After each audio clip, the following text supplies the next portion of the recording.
Straight down to the bare metal skin to find exactly what went wrong with them. Cases split open, gears in a row, under the light of the shed's dim glow.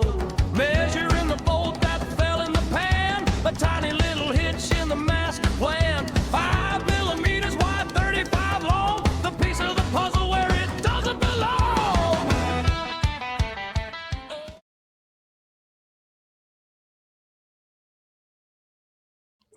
Okay, the battery went flat.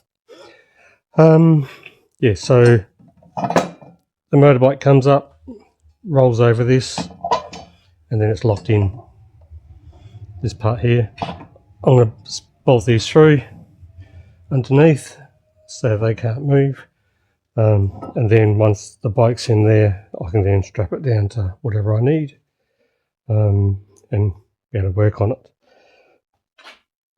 And so I'm sitting down on the stool now, so the engine's going to be basically camera height or chest height, so it's I'll be able to scoot around and save my back.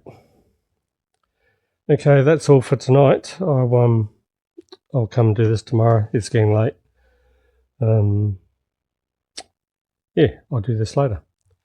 Okay, that's all for now.